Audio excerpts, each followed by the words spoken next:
Eles operam perfeitamente em harmonia durante anos no ambiente difícil do espaço. Fortes o suficiente para aguentar o lançamento para a órbita, sofisticados o bastante para fornecer imagens que salvam vidas, ou retransmitir dezenas de milhares de chamadas telefônicas ao mesmo tempo. Monitorando sistemas de armas e movimentos de tropas, esses olhos no céu podem ser a diferença entre segurança e aniquilação. Um físico americano faz experimentos no terreno de sua tia. Um visionário escritor britânico de ficção científica. Um desenhista de foguetes alemão para a máquina de guerra nazista. E uma corrida tecnológica sem igual entre superpotências. Todos abriram caminho para sua chegada. Por 4 décadas, eles foram as cargas mais preciosas do mundo, subindo ao céu após grandes fracassos que deram lugar a grandes triunfos. A seguir, dos primeiros modelos brutos, há algumas das máquinas mais precisas e duráveis já construídas. Satélites artificiais, o fim da distância.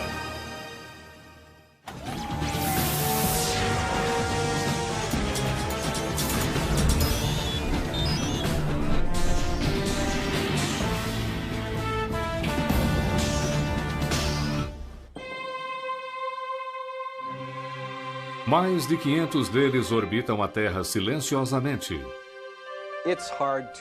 É difícil imaginar um mundo sem satélites. Ele literalmente mudou a forma como vivemos desde meados dos anos 60.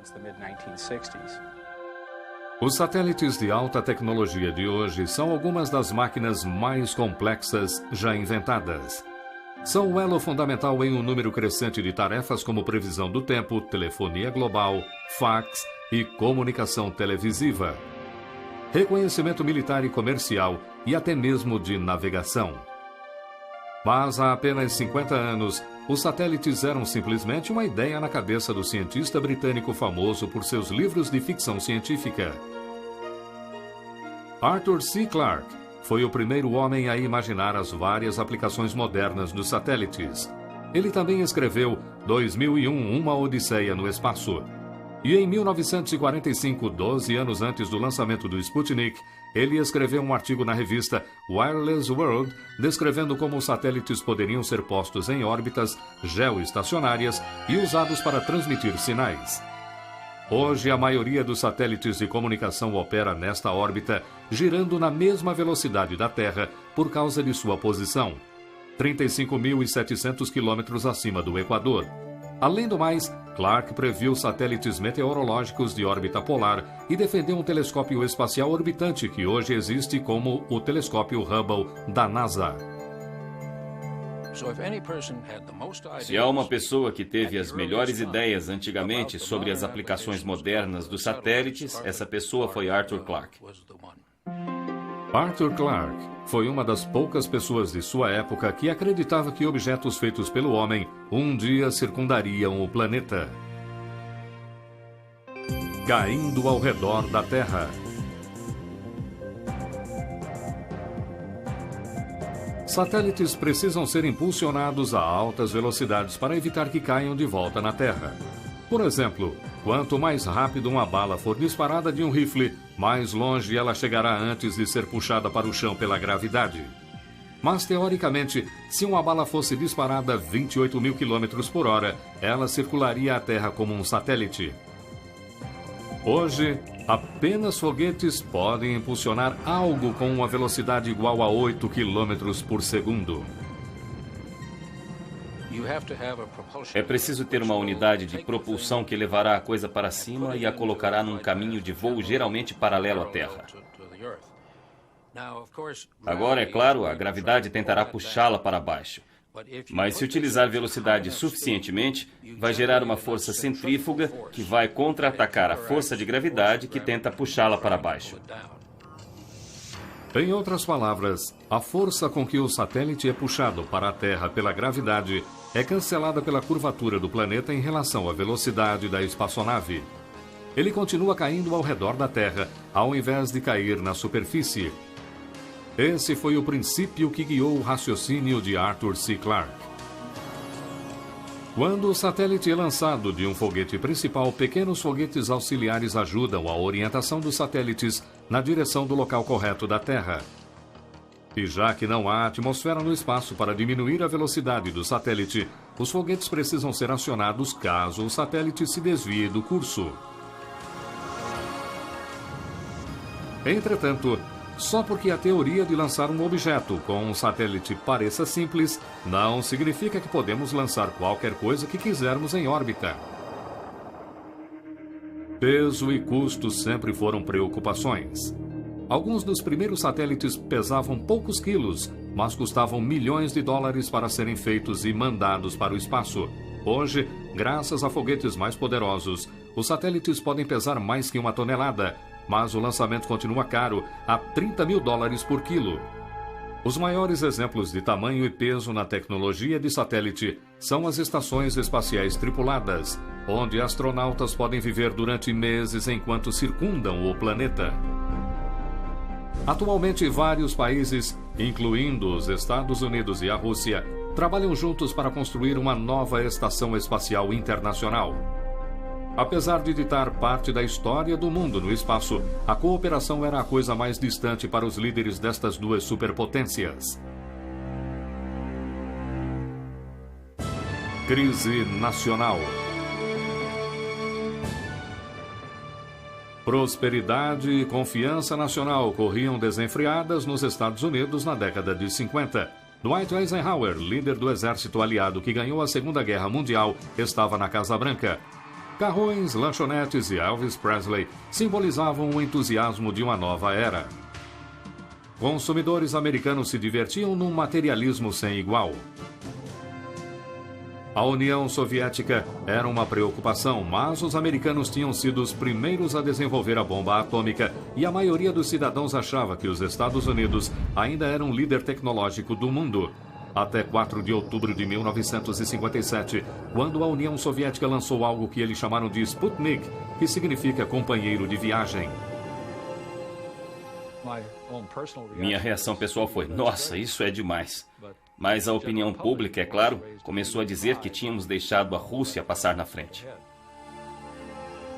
A operação bem-sucedida do Sputnik como o primeiro satélite artificial do mundo foi um balde de água fria no orgulho nacional americano. Era simplesmente uma cápsula de 83 quilos contendo um radiotransmissor e um termômetro. O transmissor foi usado para provar que objetos artificiais no espaço podem ser rastreados da Terra. Mas, mesmo com tecnologia simples, causou um grande impacto. Muitas pessoas ficaram preocupadas porque se a União Soviética tinha a tecnologia do foguete para lançar algo para o espaço, não havia nada que os impedisse de lançar ogivas nucleares capazes de atingir os Estados Unidos, um ataque que os americanos não podiam revidar. No entanto, apesar do medo que o Sputnik causou, ele trouxe benefícios para os Estados Unidos. Os soviéticos fizeram um grande favor em lançar o Sputnik primeiro, porque eliminaram qualquer questão legal de sobrevoar territórios com o satélite. Como eles mesmos tinham feito isso, seria difícil reclamar de qualquer coisa que fizéssemos depois daquilo. Milhões de dólares começaram a cair nos cofres do novo programa espacial americano. Obviamente, os Estados Unidos não gostaram de ficar em segundo lugar. A corrida espacial tinha começado. Brincando de pega-pega. Na época do lançamento bem-sucedido do Sputnik, os Estados Unidos já estavam trabalhando havia vários anos no desenvolvimento de seus próprios satélites. Inicialmente, muitas pessoas no governo não estavam convencidas sobre sua utilidade. Na verdade, antes do Sputnik ser lançado, patrocinadores americanos de operações espaciais ainda lutavam por respeito. Fomos considerados um bando de lunáticos e malucos. Uma vez, depois de dar uma palestra e falar a um jornal sobre o uso militar de satélites para reconhecimento e como poder evitá-los, um senhor de idade chegou para mim e disse: "Você precisa parar de falar assim, pois está destruindo sua reputação." O Sputnik mudou isso de um dia para o outro. Surpreendentemente, as raízes do programa espacial americano vêm de uma plantação de repolho em Auburn, Massachusetts. Em 16 de março de 1926, o físico Robert Goddard lançou o primeiro foguete com propulsão líquida do mundo. O cilindro movido a oxigênio líquido e gasolina subiu modestos 12 metros antes de voltar ao terreno de sua tia Effie. Seu voo em 1926 abriu caminho no mundo todo. Muitas pessoas já conheciam foguetes sólidos há muito tempo, fogos de artifício e coisas assim que conhecemos há séculos. Mas para fazer um voo espacial, a chave são propulsores líquidos. Apenas propulsores líquidos podem ser controlados, oferecendo quantidades diferentes de impulso em diferentes estágios do voo do foguete. Goddard continuou suas experiências em Roswell, Novo México, durante os anos 30 e início dos anos 40. Finalmente, seu foguete alcançou altitudes de 1,5 km, mas sua visão foi mais além. No início de sua carreira, Goddard contou a um jornalista que um foguete poderia ser construído para alcançar a Lua. Ele foi ridicularizado em círculos científicos e por pessoas na rua por sua ideia tão absurda. Os espaços abertos do Novo México forneceram um refúgio onde ele podia continuar trabalhando em seu sonho, bem longe do público. No entanto, com sua morte em 1945, ele nunca testemunhou um objeto sendo lançado para o espaço. A próxima grande contribuição ao programa espacial americano veio de um lugar muito improvável: da Alemanha nazista. O cientista-chefe Wernher von Braun e cerca de 120 outros cientistas e engenheiros alemães saíram da instalação de testes de foguetes em Peenemünde, na Alemanha, e foram escoltados da Áustria até os Estados Unidos nos últimos dias da Segunda Guerra Mundial pelo exército americano. Von Braun era fascinado por foguetes desde criança. Agora ele podia usar seu conhecimento para explorar o espaço em vez de entregar bombas. E durante a Segunda Guerra Mundial, Von Braun foi preso pela Gestapo por declarar o desejo de trabalhar em projetos de viagens espaciais. Para os nazistas, qualquer falta de dedicação total para a super-arma V2 era visto como sabotagem maliciosa. Mas como Von Braun era muito importante para os esforços de guerra da Alemanha, ele ficou preso por apenas 2 semanas. Os Estados Unidos levaram muitos foguetes V2 de 13 toneladas que o exército de Hitler usava para aterrorizar a Europa durante a guerra.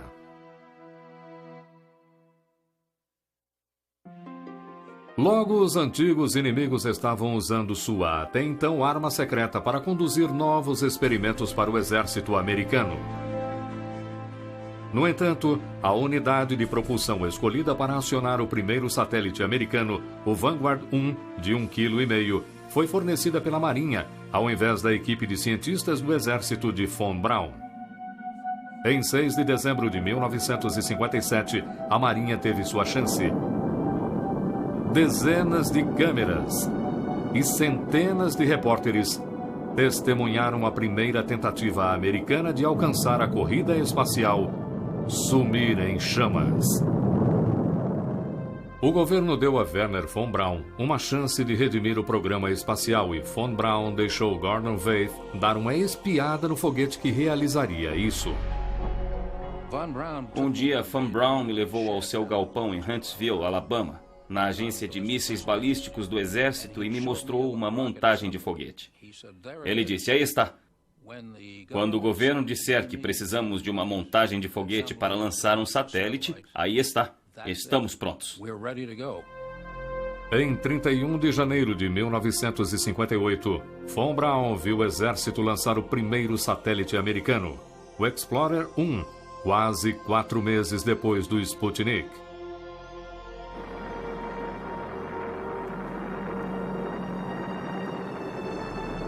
O Explorer 1, com 14 quilos, entrou em órbita com sucesso e permaneceu no espaço 8 anos a mais que o Sputnik.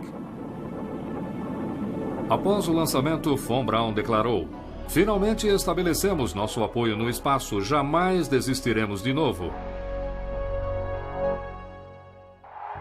Os Estados Unidos lançaram dezenas de outros satélites de exploração científica nos 17 anos seguintes. a maioria deles sob a supervisão da recém-formada Agência Espacial do Governo, a NASA.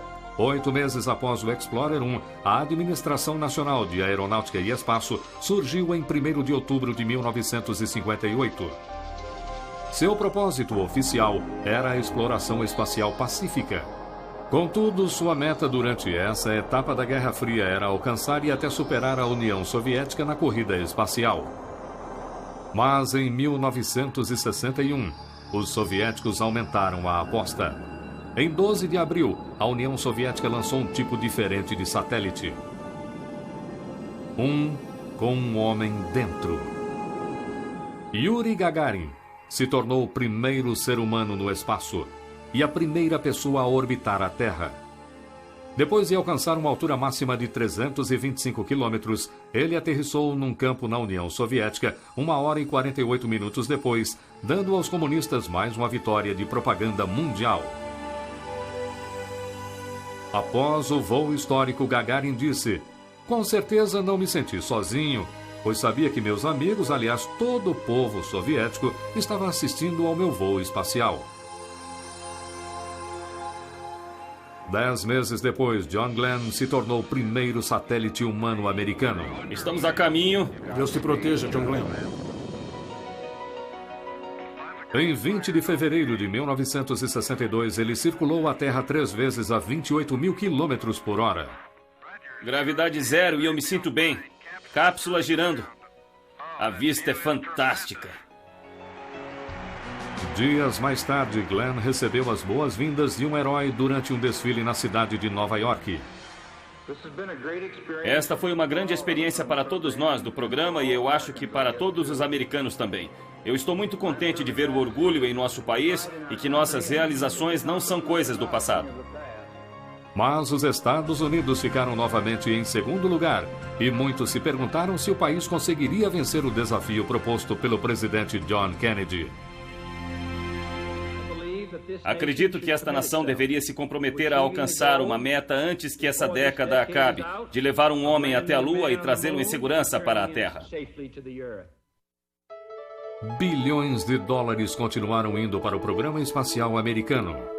Finalmente, em 20 de julho de 1969, com a ajuda do foguete Saturno V, com 110 metros de altura e mais de 3.000 toneladas, os Estados Unidos chegaram primeiro. Decolagem! Temos uma decolagem! Conseguimos! É um pequeno passo para um homem, mas um grande salto para a humanidade.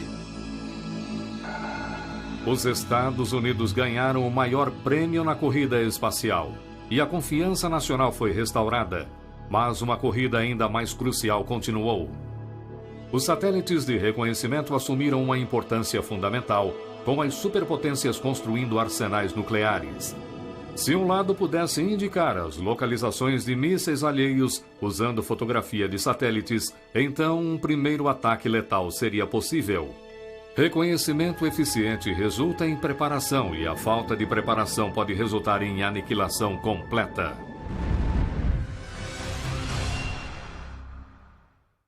Olhos no céu.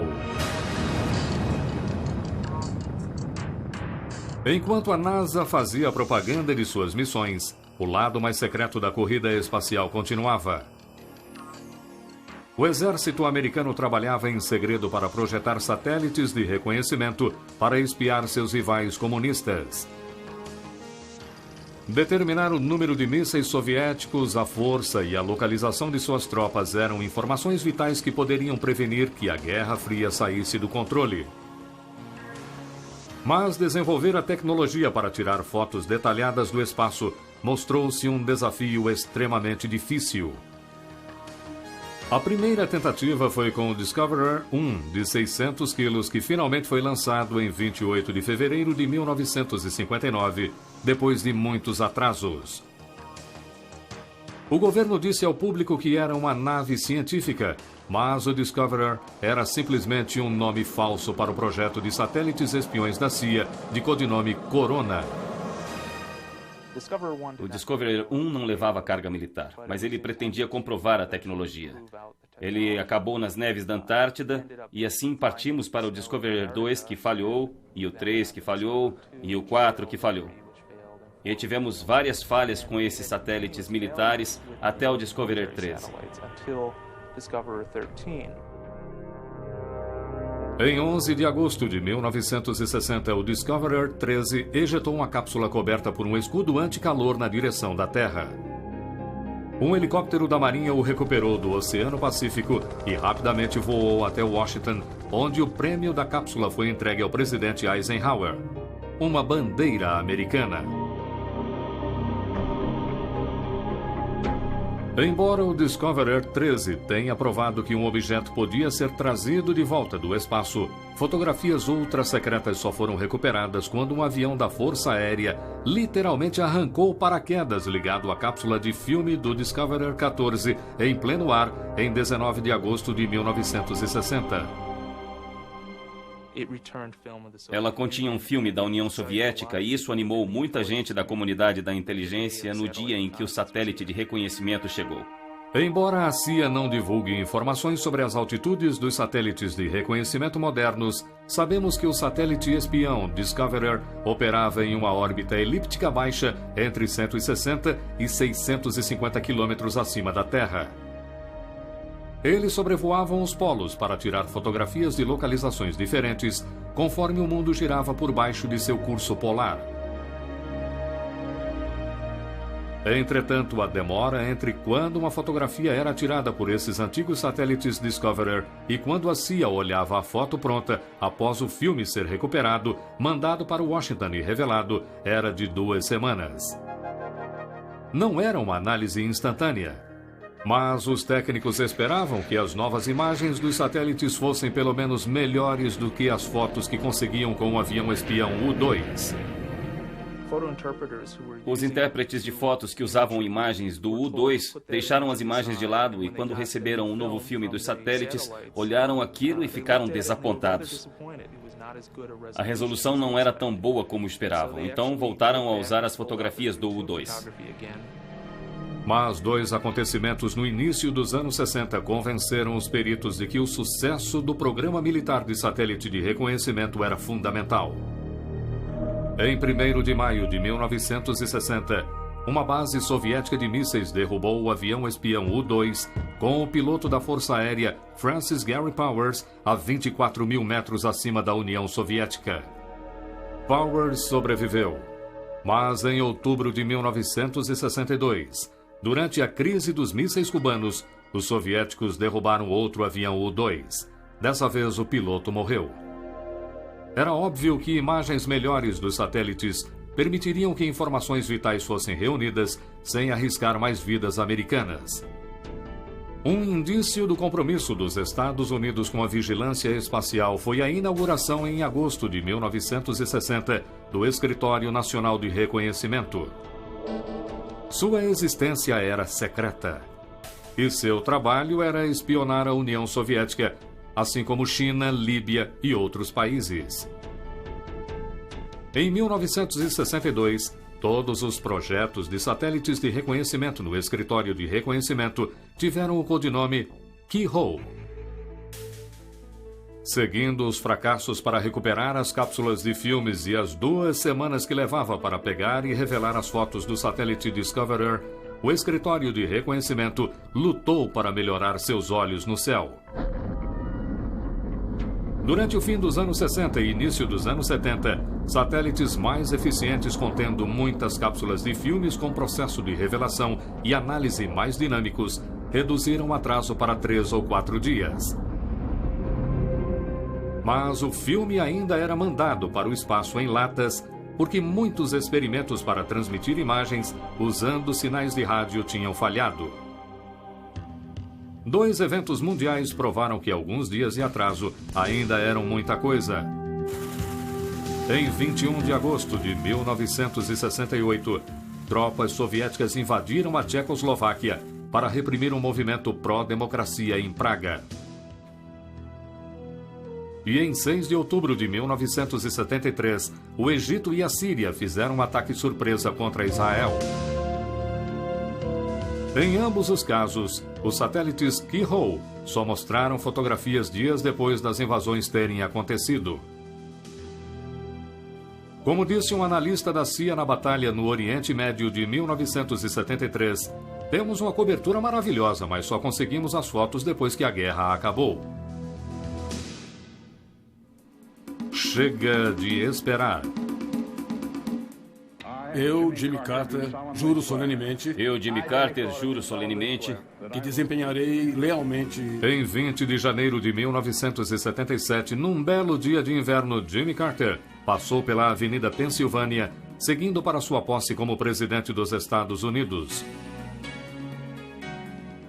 No entanto, outro evento empolgante acontecia a poucos quilômetros de distância.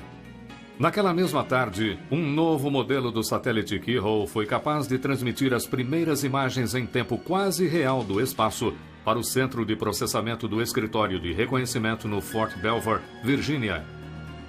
Cada ponto da foto ou pixel era marcado com um número correspondente para branco, preto ou várias tonalidades de cinza. Esses números eram convertidos em um sinal e mandados para a Terra, onde a transmissão digital era convertida em foto. O presidente Carter não viu as imagens até o dia seguinte, mas ele imediatamente reconheceu seu valor em tomar decisões críticas baseadas em fatos fotográficos em vez de teorias de analistas. O Keyhole Modelo 11 reduziu o tempo de atraso para satélites espiões de alguns dias para questão de minutos. Mas poucas pessoas do governo podiam ver as imagens secretas desse novo satélite Keyhole, também conhecido como KH-11. Mesmo hoje, apenas fotos de satélites tiradas antes de 1972 são mostradas ao público. No entanto, as informações secretas vazaram com o passar dos anos. Em 1978, William Campiles, um ex-funcionário da CIA, vendeu o manual do KH-11 para os soviéticos por $3.000. Ele recebeu uma sentença de 40 anos de prisão.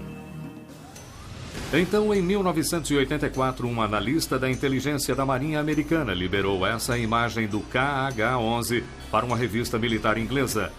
Ela mostrava o primeiro porta-aviões nuclear soviético durante a construção. Samuel Long Morrison foi sentenciado a 2 anos de prisão por mostrar a imagem. Já que toda informação moderna e imagens permanecem secretas, o satélite fotográfico comercial Spot, desenvolvido na França, nos dá uma ideia da capacidade do satélite militar de reconhecimento. Ele é usado para vários propósitos, incluindo planejamento urbano, avaliações de colheitas e questões ambientais, como estimar o tamanho do desmatamento. Mesmo assim, o satélite Spot não é tão exato quanto os sistemas militares. A capacidade de resolução do Spot é de 10 metros, enquanto peritos acreditam que os modelos militares de hoje possam ter resoluções de poucos centímetros. Mas poucas pessoas no governo sabem o valor exato da resolução. Quando mede a resolução, na verdade, não mede o menor objeto que pode ver. Você mede a menor distância que pode determinar entre dois objetos. Não dá para ler placas de carro dos satélites em órbita. Eles têm uma resolução que deve ser provavelmente equivalente a uma bola de beisebol, cerca de 15 centímetros. Se dois objetos estão a essa distância, dá para ver isso da órbita. Novos sistemas de reconhecimento usam fontes infravermelhas e ultravioletas em vez de confiar apenas na luz espectral visível. Isso significa que esses satélites conseguem obter imagens em dias nublados ou até de noite. Mas a pesquisa e o desenvolvimento dos satélites militares americanos também geraram uma onda de uso civil dessa alta tecnologia. Na verdade, um tipo de satélite salva milhares de vidas todos os anos. Há outro tipo de satélite cuja origem é baseada em tecnologia militar espacial que presta um importante serviço civil. Salvadores de vidas. Alguns cientistas acreditam que o aquecimento global resultará em desastres naturais mais frequentes e mais poderosos nos próximos anos. No passado, a perda de propriedades residenciais e comerciais por tornados, enchentes e furacões chegava a centenas de milhões e, às vezes, bilhões de dólares. Mas há um outro número que vem caindo no mundo nas últimas décadas: o de fatalidades. Como muitas outras formas de tecnologia práticas, o primeiro satélite meteorológico americano surgiu de um projeto militar. O TIROS-1, que foi lançado em 1º de abril de 1960, surgiu de uma pesquisa em que uma das companhias fez sobre o possível uso de satélites de reconhecimento. Ele tinha uma câmera de televisão e produzia imagens de nuvens. As imagens do TIROS-1 que voltavam para a Terra não eram suficientes para reconhecimento militar. Mas a capacidade para ver nuvens em formação em grandes regiões da Terra teve um impacto imediato em previsões meteorológicas e alertas de tempestades. Na verdade, o TIROS-3, que foi lançado apenas 4 anos depois do Sputnik em 1961, identificou a formação do furacão Esther no Oceano Atlântico mais de 2 dias antes de qualquer outro meio de observação. Se há um furacão indo em sua direção ou uma tempestade em desenvolvimento no meio oeste que criará tornados, a capacidade de dar avisos sobre o que vai acontecer é o primeiro passo para salvar vidas. É aí que o satélite meteorológico entra com força total. Satélites meteorológicos projetados para captar fotos de alta resolução e reunir dados atmosféricos precisos operam em órbitas polares baixas, cerca de 300 a 600 quilômetros de altitude. Entretanto, as fotos das nuvens que cobrem grandes regiões da Terra e que são conhecidas como previsões meteorológicas são tiradas de órbitas geoestacionárias a 35 mil quilômetros de distância, a mesma órbita que Arthur C. Clarke defendeu em 1945. A essa distância, os satélites giram na mesma velocidade que a Terra, permanecendo sobre o mesmo local do globo. Antes dos anos 60, espaçonaves de reconhecimento muitas vezes não conseguiam localizar furacões se formando no Atlântico, até que estavam a horas de distância de atingir as ilhas do Caribe ou o sudeste dos Estados Unidos. Graças à cobertura global dos satélites meteorológicos, as pessoas agora têm dias para a evacuação e poucas ficam para trás para ver como será, já que podem ver as imagens e ouvir os dados exatos sobre a velocidade do vento e a quantidade de chuva em seus próprios televisores. Os satélites meteorológicos de hoje são mais capazes do que apenas tirar fotos de nuvens. Eles fornecem imagens em alta resolução para mapas precisos em 3 dimensões, que reúnem dados incrivelmente exatos sobre sistemas climáticos na atmosfera superior. Eles também possuem equipamentos de busca e resgate para viajantes em partes remotas do mundo. Além do uso mais comum, que é para barcos, eles são usados para rastrear aeronaves.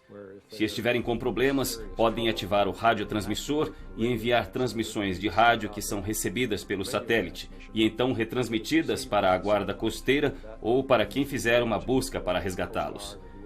E isso tem sido um sucesso. Eles estimam os salvamentos em centenas.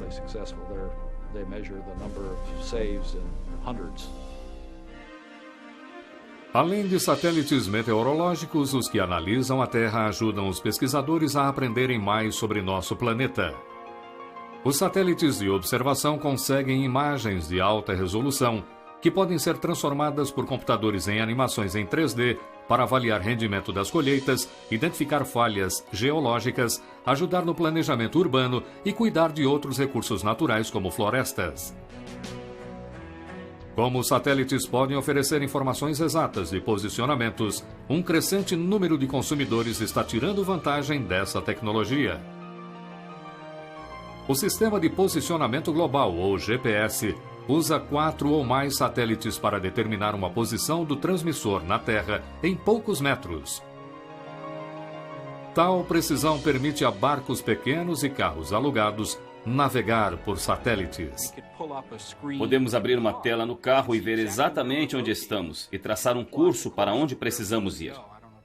Eu não sei quanto a você, mas eu me perco sempre. E como minha esposa diz, odeio pedir informações. Assim eu consigo fazer isso sem pedir para ninguém, a não ser para o satélite.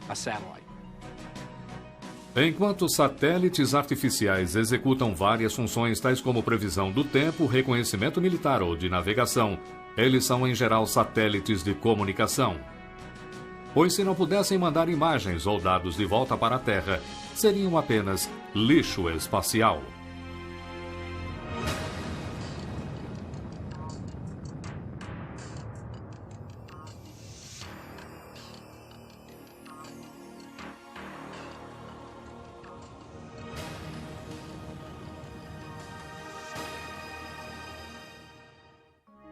Painéis de comando no céu. Como satélites meteorológicos, militares e científicos, satélites de comunicação também tiveram um começo humilde. Na verdade, o primeiro satélite de comunicação, Echo 1, lançado em 1960, não passava de um grande balão de alumínio com 30 metros. Era um satélite passivo que podia receber um raio e transmitir um sinal de rádio para qualquer lugar.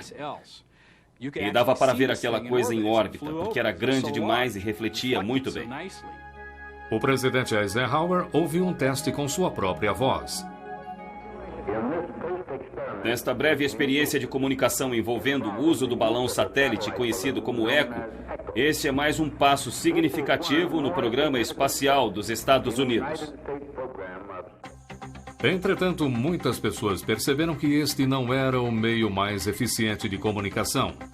Em 1962, a AT&T desenvolveu o Telstar, o primeiro satélite comercial do mundo. Ele podia receber e retransmitir sinais, mas operava numa órbita baixa. Isso quer dizer que devia ser rastreado por antenas parabólicas do chão. Se algum problema ocorresse durante o rastreamento, o elo de comunicação seria perdido. Além do mais, Telstar só ficava parado sobre os Estados Unidos por alguns minutos antes de circular o resto do globo. Então, em 1963, a empresa Hughes lançou o pequeno Syncom-1 com 68 quilos, o primeiro satélite de comunicação geoestacionário.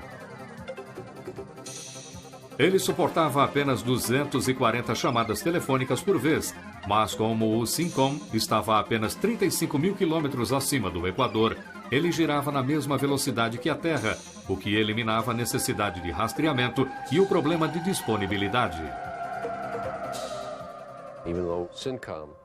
Embora o Syncom fosse um satélite relativamente leve para os dias de hoje e usasse tecnologias simples, permitiu a John Kennedy fazer uma ligação telefônica de Washington para um navio no litoral da África.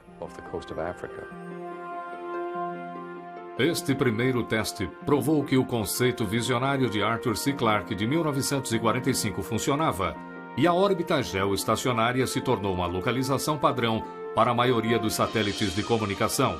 Hoje, mais de 150 destas maravilhas modernas operam nesta posição, servindo quase todos os países na Terra. Esses esforços pioneiros tornaram possível a formação da Intelsat, uma organização internacional defendida originalmente pelo presidente Kennedy, projetada para ligar todas as nações do mundo por satélites de comunicação. O Intelsat 1, também construído pela Hughes, foi lançado em 1965.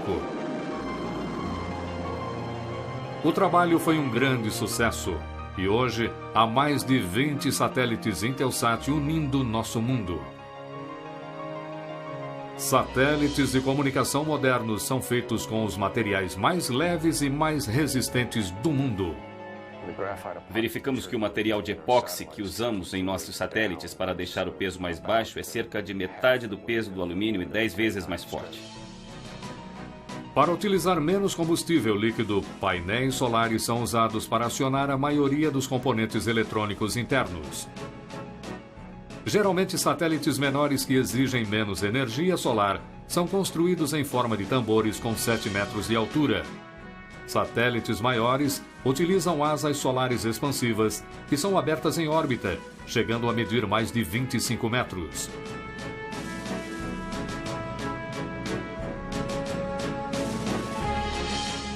Os satélites também afetaram nossa cultura ao transmitir sinais de televisão ao redor do mundo.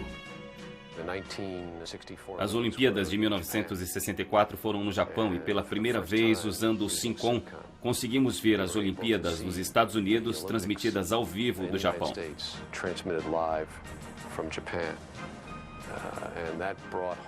E aquilo mostrou em alto e bom som como os satélites de comunicação podiam ser importantes para a transmissão televisiva. As transmissões televisivas de satélites nos anos 80 permitiram às pessoas na União Soviética ver como o mundo ocidental vivia, e hoje cidadãos chineses também têm um crescente acesso às notícias e informações de outras partes do mundo.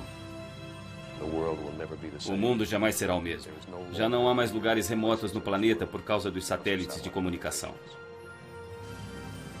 Graças à forte amplificação dos sinais de televisão pelos satélites de hoje, consumidores podem agora receber transmissões diretamente em antenas de 45 centímetros.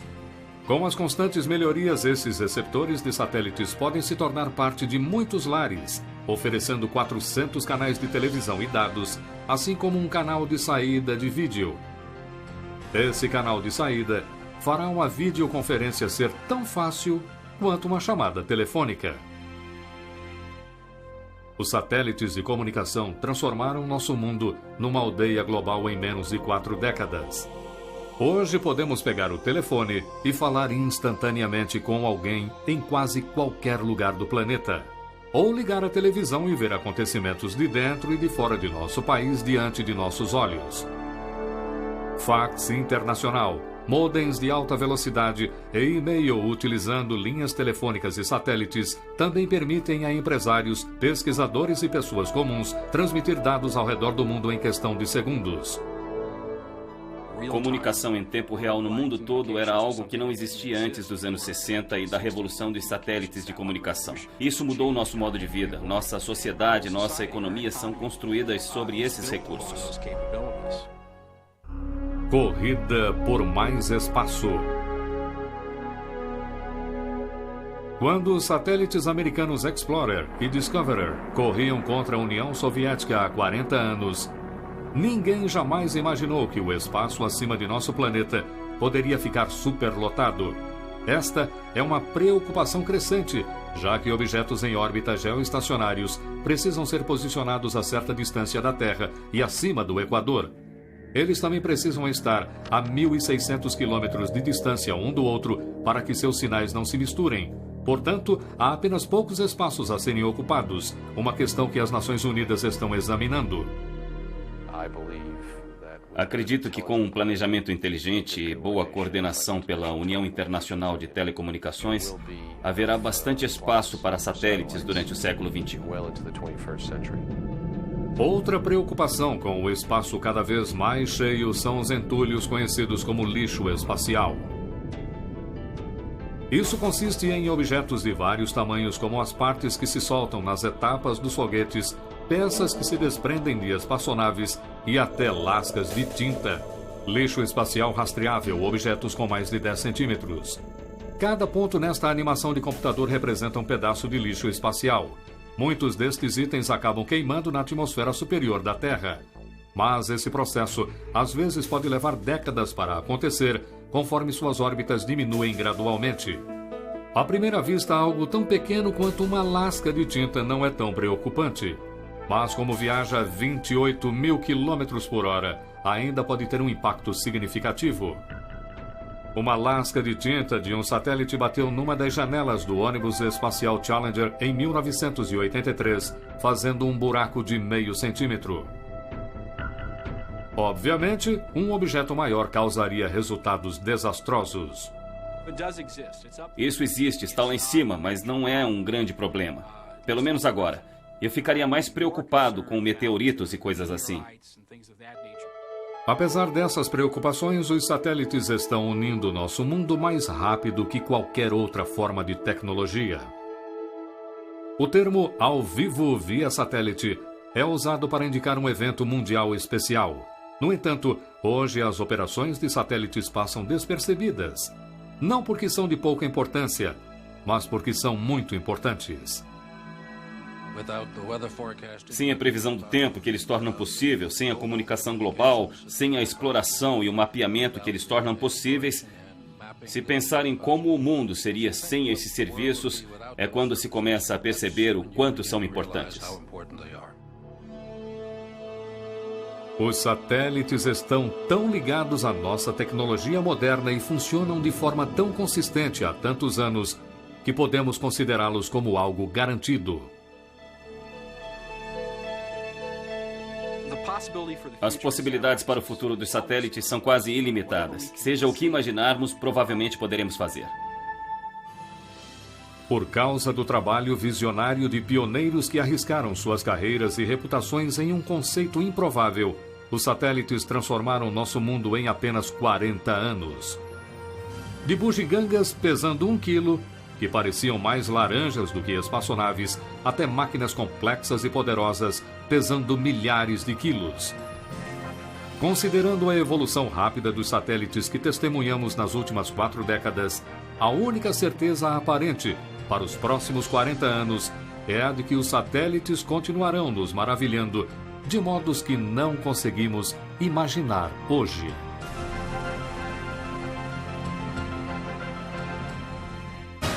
Versão brasileira, Etc. Filmes, São Paulo.